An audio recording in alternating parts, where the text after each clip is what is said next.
They'll tell you that following orders wins wars. They'll say that discipline, obedience, and staying in your lane is what separates victory from chaos. And you know what? They're mostly right, except for those rare moments when they're catastrophically wrong. In 1943, while World War II was devouring lives at a pace that still makes historians sick to calculate, there was an aircraft engineer who looked at his superior officers, listened to their direct orders, understood exactly what would happen if he followed them, and decided that obedience would kill more people than defiance ever could. This isn't a story about a rebel without a cause. It's about a man who understood that sometimes the most loyal thing you can do is refuse to follow orders, even when it might cost you everything. And here's the uncomfortable truth that nobody wants to admit. The same dynamic exists in your life right now, in your career, in your decisions, moments where following the approved path is actually the most dangerous thing you could do. What you're about to discover in this true story will probably make you angry at first, because it reveals something we desperately want to deny. That the systems we trust to keep us safe are sometimes the very things putting us in danger. This war engineer saw Allied pilots dying in perfectly acceptable fighter planes, watched committees approve aircraft designs that met every specification while being fundamentally inadequate for actual combat, and realized that the gap between what was approved and what was needed was being filled with body bags. The military innovation process in WW2 wasn't designed to produce the best aircraft. It was designed to produce consensus, minimize career risk for decision makers, and maintain the illusion of control in an uncontrollable situation. He understood this, calculated the cost in human lives, and made a choice that would either make him a hero engineer or destroy him completely. There was no middle ground, no safe option, no way to hedge his bets, and that's exactly where real change always lives, in those terrifying spaces where you risk everything for something that doesn't exist yet. Here's the counterintuitive part that changes everything once you see it. His secret project wasn't actually about building a better plane. It was about proving that the entire system's approach to WW2 technology was fundamentally flawed, that speed and perfection were enemies, that revolutionary innovations don't come from committee approval but from calculated defiance backed by engineering genius. And once you understand this principle, that the most important breakthroughs happen when someone has the courage to say everyone's doing it wrong, and the skill to prove it, you'll start seeing opportunities everywhere that others miss. The same pattern appears in every field. The stock everyone says is safe tanks while the risky contrarian bet pays off. The approved business strategy leads to slow death while the unauthorized experiment saves the company. The relationship advice everyone agrees on keeps you miserable while the counterintuitive approach transforms everything. This WW2 history documentary you're about to experience isn't just about aviation and warfare. It's a blueprint for how real change happens in any domain when someone decides that being right is more important than being approved. By the end of this untold story, you'll know exactly how one man's refusal to follow orders in 1943 created innovations that would redefine air warfare for generations, saved countless lives while nearly costing him his career, and proved that sometimes the most dangerous thing you can do is play it safe. You'll see the exact moment his experimental fighter plane outflew every Allied aircraft and made his accusers look like fools. You'll understand why the same officers who tried to court-martial him for insubordination later called him a genius for doing exactly what they'd condemned. And more importantly, you'll learn to recognize those moments in your own life when the approved path is a trap and calculated defiance is the only logical choice. Because that recognition, that ability to see when the rules need breaking, that's the real WW2 secret that changed everything. So the question isn't whether you're ready to hear this war story. The question is whether you're ready to apply its lessons to the battles you're fighting right now in your own life, where the stakes might not be as dramatic but are just as real. You know what's funny about true genius? It rarely shows up in a neat, obedient package. In 1943, while World War II raged across continents and the skies became deadly battlegrounds, there was this one aircraft engineer who looked at the military manuals everyone else followed like gospel, and saw nothing but limitations. His colleagues stuck to protocols, checked their boxes, and went home feeling they'd done their duty. But this guy? He stayed up at night sketching designs that would make his superiors furious and his peers think he'd lost his mind. The difference between him and everyone else wasn't intelligence. It was that he understood something most people never grasp. Sometimes the rulebook is exactly what's killing you. The thing about WW2 history that doesn't get talked about enough is how desperate things really were. We watch the documentaries, see the heroic footage and think we understand, but we don't feel the suffocating pressure those engineers felt every single day. Every morning brought news of more Allied pilots shot down, more missions failed, more mothers receiving letters they'd never recover from. This engineer walked into his workspace knowing that his calculations weren't just numbers on paper. They were the difference between a pilot seeing his kids again or becoming another statistic. That kind of pressure either crushes you or transforms you into something beyond what you thought possible. He chose transformation even though it meant becoming the guy everyone whispered about in the cafeteria. Now, here's where it gets interesting, and this is something you can apply to your own life right now. When everyone around you is following the same path, whether it's investment strategies, career moves, or even how you approach problems, you've got to ask yourself, is this the best way or just the familiar way? Think about it like this. If you're investing, everyone's piling into the same blue chip stocks because that's what the manuals say, but maybe there's an emerging technology sector that everyone's too scared to touch. This war engineer looked at approved fighter plane designs the same way a contrarian investor looks at an overlooked market. He didn't reject orders because he was rebellious by nature. He rejected them because military innovation was being strangled by bureaucracy, and he could see solutions nobody dared to imagine while they were busy protecting their careers. His rebellion wasn't born from arrogance. That's crucial to understand. Arrogant people break rules to prove they're smarter than everyone else. They're performing for an audience. This was something entirely different, something that comes from a deeper place. It came from urgency, from the bone-deep knowledge that the war story being written in blood across Europe and the Pacific needed a different ending than the one currently being drafted. Every night, intelligence reports came in about enemy aircraft outmaneuvering Allied planes. Every night, this engineer saw patterns that others missed, connections that existed just outside the boundary of acceptable thinking. He wasn't trying to be difficult. He was trying to keep people alive using methods that hadn't been invented yet. What made him dangerous and valuable was his ability to hold two contradictory truths at once.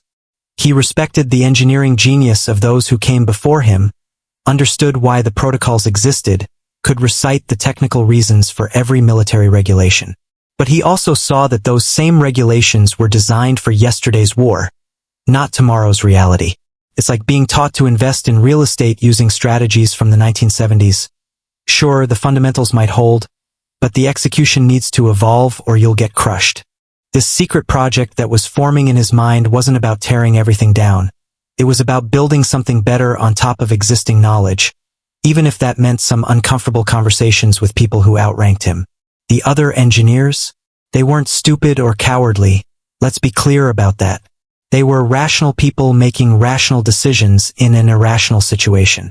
Following orders meant safety, predictability, and going home with a clear conscience that you'd done what was asked. This untold story of WW2 technology reveals something uncomfortable. Most innovation dies not because the ideas are bad, but because the social cost of pursuing them is too high. Our engineer protagonist understood this cost, calculated it like he calculated wind resistance and fuel ratios. He knew that what he was about to do would make him either a hero or a cautionary tale. There's no middle ground when you decide to refuse to follow orders in the middle of the deadliest conflict in human history. But here's the thing that kept him going, the thing that separates people who change the world from people who just complain about it. He had already run the numbers in his head 1,000 times. His modified fighter plane design wasn't a fantasy. It was engineering precision wrapped in calculated risk. While others saw a approved aircraft that was good enough, he saw exactly how many pilots would die in that good enough machine versus what they could be flying. That math haunted him, drove him, made it impossible to just clock in and follow the manual. The war engineer inside him knew that every day he stayed silent, every day he colored inside the lines, he was complicit in an inefficiency that cost lives. And that knowledge was about to push him toward a decision that would either end his career or rewrite aviation history forever. So here's where things got really dangerous for our engineer. Imagine walking into a room full of military brass, guys with more medals on their chests than you've got tools in your workshop, and telling them that the fighter plane they just approved, the one they spent months arguing about and finally signed off on, needs to be completely redesigned. Not tweaked, not adjusted, rebuilt from the ground up. The silence that followed his proposal wasn't the thoughtful kind. It was the "did this guy just end his career" kind. In 1943, you didn't just waltz into command meetings and suggest that direct military orders were fundamentally flawed. You especially didn't do it when the entire apparatus of World War II was running on tight schedules, tighter budgets, and the tightest nerves anyone had ever experienced. But that's exactly what this aircraft engineer did, and the room's temperature dropped about 20 degrees in 5 seconds. The beauty of his approach, and this is something you need to steal for your own life, was that he didn't come in empty-handed throwing vague criticisms around. He brought blueprints, performance calculations, wind tunnel data, and comparative analysis that would make a PhD thesis look like a grocery list. Think about when you're trying to convince someone to change course on anything important, your boss about a new strategy, your spouse about a major purchase, your investment advisor about shifting portfolios. If you walk in saying, "I just feel like this is wrong," you'll get dismissed before you finish your sentence. But if you walk in with specific data, like saying, "I've analyzed our competitors' customer retention rates, and here's exactly where we're losing ground," suddenly people lean forward instead of leaning back. This war engineer understood that refusing to follow orders required ironclad justification. So he brought numbers that were impossible to ignore, even if they were deeply uncomfortable to hear. Here's what made his secret project so controversial. The approved fighter wasn't bad. That's what made this whole situation so complex. The aircraft that the military had signed off on was perfectly adequate, met all the specifications, checked every required box. It would fly, it would fight, it would probably perform exactly as predicted. And that was precisely the problem. Probably and adequate don't win wars against enemies who are innovating faster than you are. His modification proposal didn't just suggest minor improvements. It challenged the entire philosophy of how Allied aircraft were being developed. He wanted to increase engine power beyond what was considered safe, reconfigure the wing design in ways that violated standard aerodynamics textbooks, and implement cooling systems that existed mostly in theoretical papers. On paper, it looked insane. In his mind, it was the only sane response to the intelligence reports showing enemy fighters outperforming everything the Allies had in the sky. The accusations came fast and brutal. Insubordinate, reckless, ego-driven, dangerously irresponsible. His supervisors didn't call him these things because they were evil or stupid. They called him these things because, from their perspective, he was threatening the entire production timeline for a war that was happening right now, not in some theoretical future. Imagine you're running a factory that needs to produce 1,000 units this month, and someone tells you to stop the line and retool everything based on his experimental design. The risk isn't just financial. It's strategic. Every day spent modifying the design is another day pilots are flying inferior aircraft. The WW2 history books don't usually capture this kind of tension, the agonizing choice between the safe incremental improvement and the dangerous revolutionary leap. Our engineer was asking his superiors to bet everything on his calculations being correct, and if he was wrong, the consequences wouldn't just be embarrassment. They'd be measured in lost battles and lost lives. But here's where his genius really showed, and this is pure gold for anyone trying to create change in resistant systems. He didn't just argue, he built. While the official arguments dragged on, while committees formed to evaluate his proposal and other committees formed to evaluate those committees, he started constructing a prototype. Now, this wasn't exactly authorized, which meant he was using personal time, calling in favors, scrounging parts from other projects, and basically operating an underground engineering operation inside an official military facility. It's like when entrepreneurs bootstrap a startup while still working their day job, except the stakes were exponentially higher and the punishment for failure wasn't just bankruptcy, it was potentially a court-martial. This true story reveals something essential about military innovation. Sometimes it happens despite the military, not because of it. The first time anyone outside his small trusted circle saw what he'd actually built, the reaction was split down the middle. Half the observers thought it was the most beautiful piece of aviation engineering they'd ever seen. The other half thought it looked like a death trap held together with hope and unauthorized welding. The modified fighter sitting in that hangar didn't just represent engineering genius, it represented insubordination made physical, a three-dimensional argument that couldn't be filed away or ignored. Every curve of its redesigned wings, every inch of its enhanced engine housing, every detail screamed that someone had refused to accept good enough as good enough.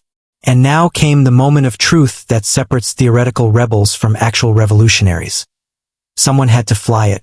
Someone had to climb into that unauthorized aircraft and prove that all those calculations, all that defiance, all that risk translated into something that could actually change the war story being written in the skies above Europe and the Pacific.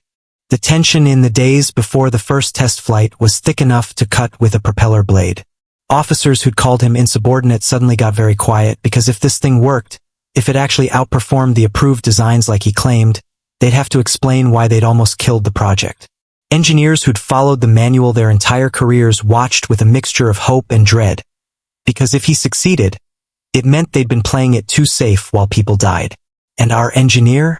He stood by his prototype knowing that in about 72 hours, it would either vindicate everything he'd sacrificed or destroy him completely. The test was scheduled for a night flight, which was either poetic or insane depending on who you asked. Bad weather was rolling in, conditions were deteriorating, and any reasonable person would have requested a delay. But he'd learned something about momentum. Once you get approval to prove your crazy idea, you don't give people time to reconsider. You light the engine and show them what rebellion looks like when it flies. Rain hammered the airfield like bullets, which was either a terrible omen or the universe's way of making sure only the truly committed showed up to witness history. The night was so dark you couldn't see your hand in front of your face, and the wind was doing things that made even veteran pilots shake their heads and suggest maybe everyone should just go home and try this another time. But there, sitting on the wet tarmac like a defiant metal bird, was the experimental aircraft that had consumed every waking hour of our engineer's life for months. The official observation team huddled under whatever shelter they could find, clipboards getting soaked, wondering if they were about to witness a breakthrough or a funeral. This wasn't how WW2 technology demonstrations were supposed to go. Those happened in controlled conditions, clear skies, perfect visibility, with photographers ready to capture triumphant moments.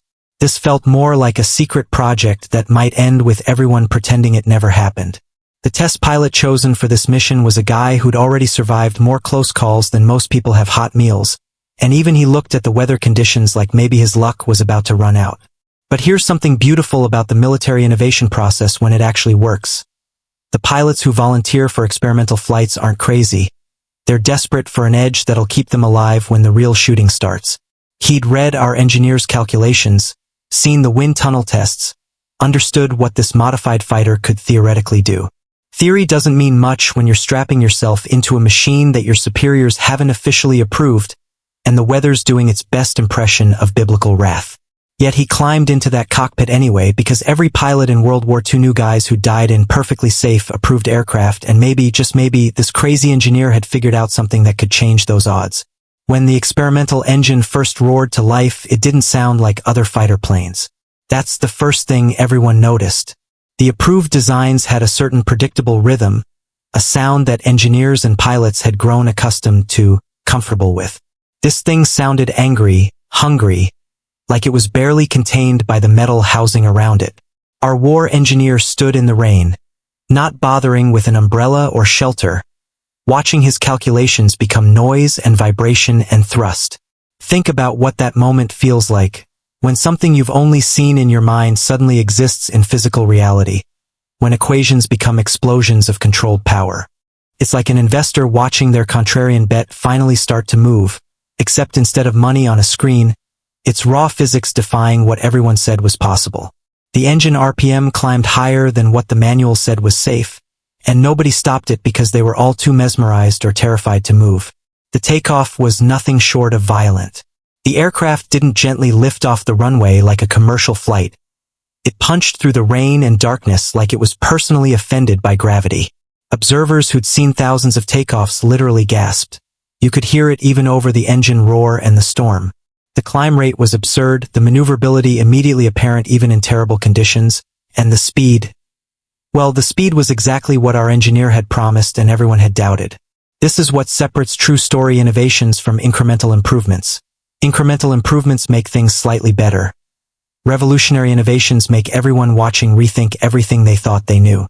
The radio crackled to life with the test pilot's voice, and you could hear something in his tone that hadn't been there during the pre-flight briefing.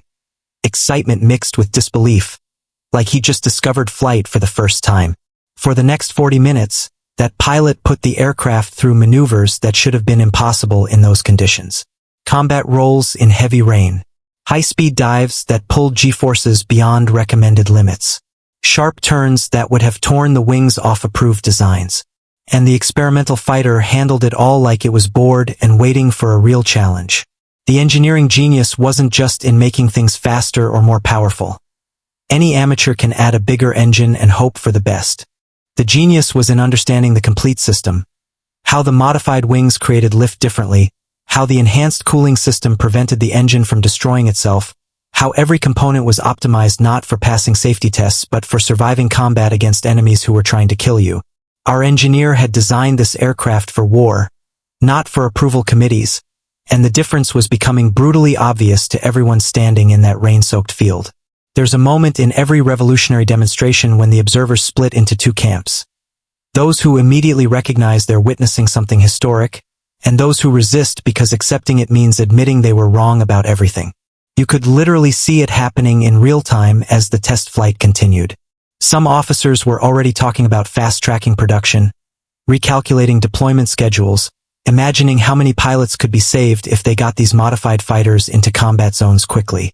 Others were frantically taking notes about unauthorized modifications, procedural violations, and protocol breaches, building a case for why this couldn't possibly work despite the fact that it was working right in front of their eyes. It's exactly like when a new technology disrupts an industry. Half the people see opportunity while the other half clutches their outdated business models. The WW2 documentary footage never captures this part, the political warfare that happens simultaneously with the technical breakthrough. When the aircraft finally landed, a landing so smooth it looked computer-generated, except computers that could do that wouldn't exist for another 40 years. The silence lasted about 3 seconds before chaos erupted. The test pilot climbed out of the cockpit with a grin that said everything the technical readouts would confirm over the next several hours. This wasn't just better than approved Allied aircraft. It was in a completely different category. Our engineer didn't celebrate, didn't gloat, didn't say, "I told you so," even though he'd earned the right. He immediately started asking the pilot detailed questions about handling characteristics, response times, any unexpected behaviors, already thinking about the next iteration, the next improvement. Because here's what separates people who have one great idea from people who change entire fields. One-hit wonders celebrate their success. True innovators immediately start working on version 2.0. And as the observation team began to realize they just witnessed aviation history being rewritten in the worst possible weather conditions, the real question became, what happens next to the man who defied orders to make it happen? Success doesn't protect you from consequences. That's the brutal lesson nobody teaches you in school.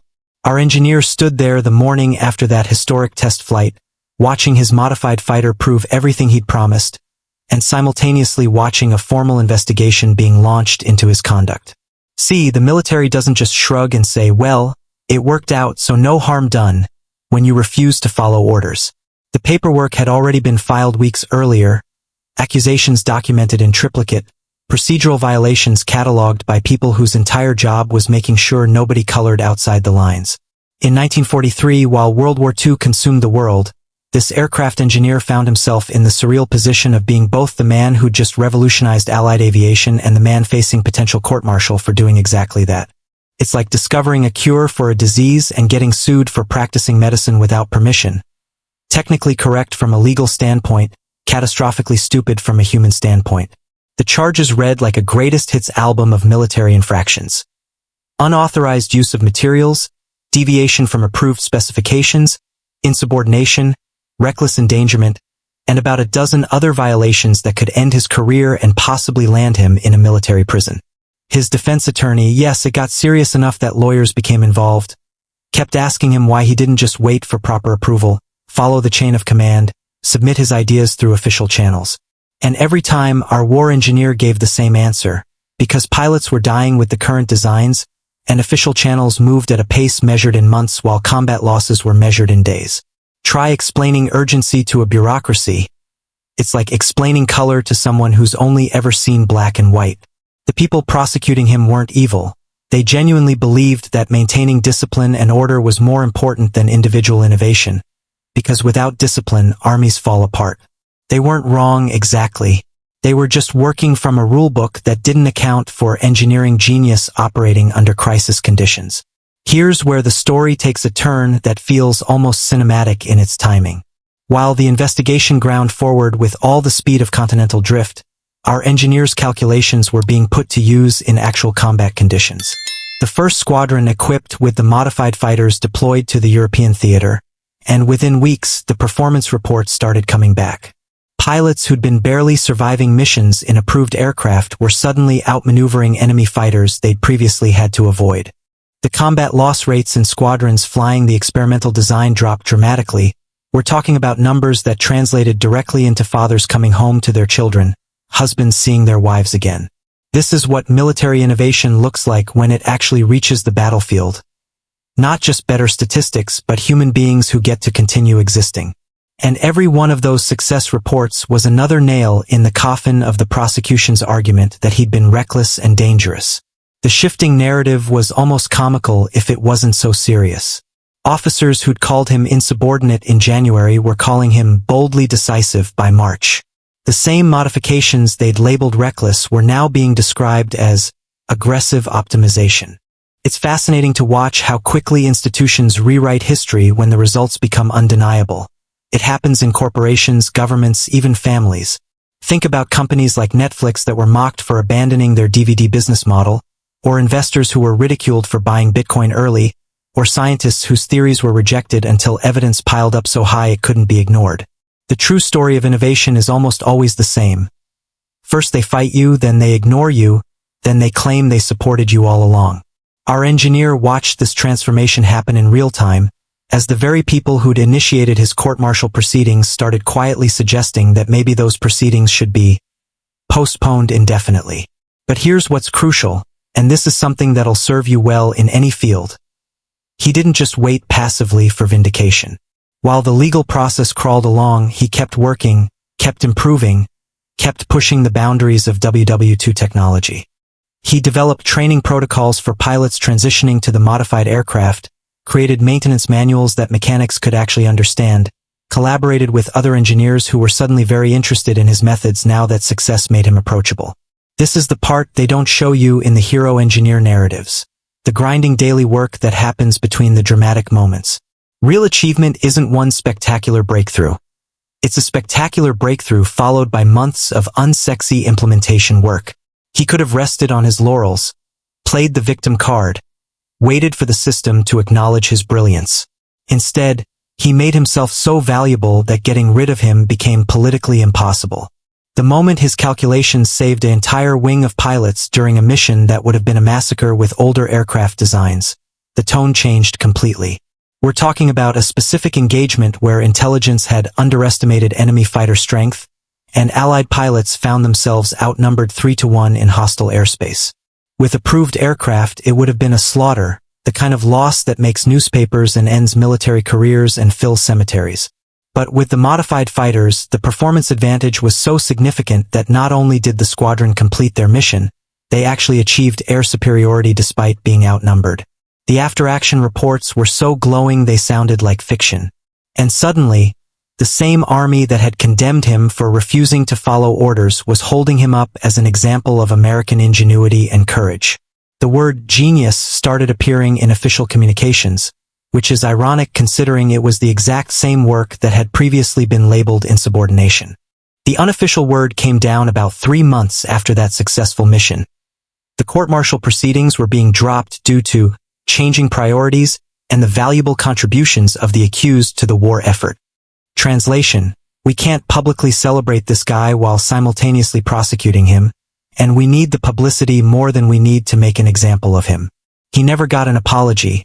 Institutions rarely apologize, they just quietly change direction and hope nobody notices. What he got instead was something potentially more valuable. A reputation as someone who could solve impossible problems, access to resources that had previously been denied, and the grudging respect of a system that had tried to crush him and failed.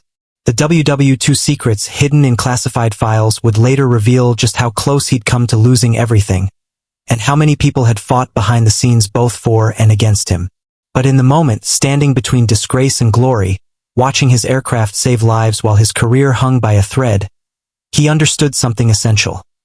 Sometimes the only way forward is through, and the rules that seem immovable are often just one good result away from being rewritten entirely. The thing about legacy is that it sneaks up on you when you're not paying attention. You're just doing the work, solving the problems in front of you, and then one day you turn around and realize you've changed everything. Our engineer didn't set out to become a legend in aviation history. He set out to keep pilots alive using better aircraft design, and the legend part happened almost accidentally. Years after World War II ended, after the ticker tape parades and the memorials and the slow transition back to peacetime production, his innovations were still reverberating through every engineering department in every aerospace company across the Allied nations. Young engineers who hadn't even been born when he refused to follow orders in 1943 were studying his modifications in universities, treating his design philosophy like scripture. What started as one man's defiant secret project had become the foundation for an entire generation's approach to military innovation and fighter plane development. Here's what made his work so influential, and this applies whether you're building aircraft or building a career. He didn't just create a better product, he demonstrated a better process. The WW2 documentary makers love to focus on the dramatic test flight and the near court-martial, but the real revolution was methodological. He proved that innovation couldn't be scheduled, committee-approved, and risk-managed into existence, at least not the kind of innovation that actually changes outcomes. Think about how this applies to your field right now. If you're in business, the most important innovations aren't coming from the companies with the most focused groups and the safest strategies. They're coming from the people willing to bet their careers on something unproven. If you're an investor, the life-changing returns aren't in index funds that follow conventional wisdom. They're in the calculated risks that everyone else is too scared to take. Our war engineer's legacy wasn't just better aircraft. It was permission for future generations to trust their calculations over their commanders when lives were at stake. The specific technical innovations he pioneered became standard features in fighter aircraft for the next 30 years. That engine cooling system everyone said was too experimental? It became the template for post-war jet engine development. The wing modifications that violated aerodynamics textbooks? Turned out the textbooks needed updating, and his design became the new standard that textbooks were written about. The enhanced power-to-weight ratios that seemed impossible in 1943. By 1955, they were considered baseline requirements for any serious military aircraft. This is how progress actually works in the real world. Someone does something impossible.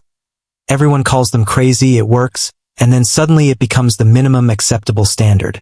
The untold story of WW2 technology isn't just what was invented during the war. It's how those inventions completely reshaped what was considered possible afterward. Every aerospace engineer who came after him was standing on the foundation he built when he decided that approved wasn't good enough. But the legacy goes deeper than just technical specifications and design philosophies. The man who defied orders became a case study in leadership courses, business schools, and military academies, though the lessons drawn from his story varied wildly depending on who was teaching. Some instructors used him as an example of heroic individualism, the lone genius who sees what others can't. Others used him as a cautionary tale about the chaos that results when people don't follow the chain of command. The truth, as usual, was more nuanced than either extreme. What he actually demonstrated was something more subtle and more powerful. That loyalty to the mission can sometimes require disloyalty to the method. He wasn't rebelling against the army. He was rebelling for the army, against bureaucratic processes that were preventing the army from being as effective as it needed to be. That's a completely different kind of disobedience than selfish rebellion or ego-driven resistance. In the 1960s, when aerospace companies were hiring engineers to work on the next generation of military and civilian aircraft, having studied his methods was basically a requirement on your resume. Companies like Lockheed, Boeing, and Northrop wanted people who could think like he thought. People who understood the rules well enough to know exactly when breaking them would create a breakthrough rather than a disaster. This engineering genius influenced everything from the State Route 71 Blackbird to the F-15 Eagle to design philosophies that would eventually shape civilian aviation as well. But here's what's fascinating. If you asked him directly about his legacy during the last years of his life, he'd deflect the conversation immediately. He'd want to talk about the current projects, the new challenges, the problems that still needed solving. People who actually change the world rarely spend much time congratulating themselves for it. They're too busy looking for the next problem that everyone else thinks is unsolvable. The deeper lesson, the one that took decades to fully appreciate, was about calculated defiance versus reckless rebellion. There's a massive difference, and our engineer understood it instinctively even if he never articulated it in those terms. Reckless rebellion says, I don't like the rules, so I'm going to ignore them. Calculated defiance says, I understand exactly why these rules exist. I respect the underlying principles, and I've determined that in this specific context, following them will produce worse outcomes than breaking them. It's the difference between a teenager sneaking out because they don't like being told what to do versus a surgeon deviating from standard procedure because the patient's specific condition requires it. This true story proved that sometimes breaking the rules is the ultimate act of loyalty, but only when you've done the homework, run the numbers, understand the stakes, and are willing to bear the consequences if you're wrong. The engineers who came after him, the ones who pushed aviation technology forward through the jet age and into the space age, they all inherited a gift he'd fought for: institutional acknowledgement that innovation sometimes requires breaking protocols. It didn't make the process easy. Bureaucracies don't suddenly become flexible just because one guy proved them wrong once. But it created a precedent, a reference point that future maverick engineers could point to when they had their own impossible ideas. When Kelly Johnson developed the U-2 spy plane using methods that violated standard procedures, he was walking a path our engineer had cleared. When engineers at NASA bent rules to bring Apollo 13 home safely, they were operating in a tradition he'd established. The war story that started with one aircraft engineer refusing to accept good enough rippled forward through decades of aerospace achievement, touching projects and programs that seemed completely unrelated on the surface but shared the same DNA of principled defiance in service of a higher goal. And that legacy, the permission to be brilliant even when brilliance looks like insubordination, might be the most valuable thing he left behind, worth more than any specific technical innovation because it enabled countless innovations that came after. So now you know the truth about how real change happens, through calculated defiance, engineering genius, and the courage to refuse orders when lives depend on it. But here's my question for you. What are you going to do with this knowledge? Are you going to keep following the approved path that leads nowhere? Or are you ready to trust your calculations and make your move? Drop a comment below and tell me where you're watching this from. I want to know where in the world people are ready to think differently. If the story hit you the way it hit me, smash that like button and subscribe to this channel so you don't miss the next untold story that'll change how you see everything. And speaking of which, there's another mind-blowing documentary waiting for you right now. Just click that card above this video and keep this momentum going. Don't let this be just another video you watched. Let it be the moment you decided to stop playing it safe and start playing to win.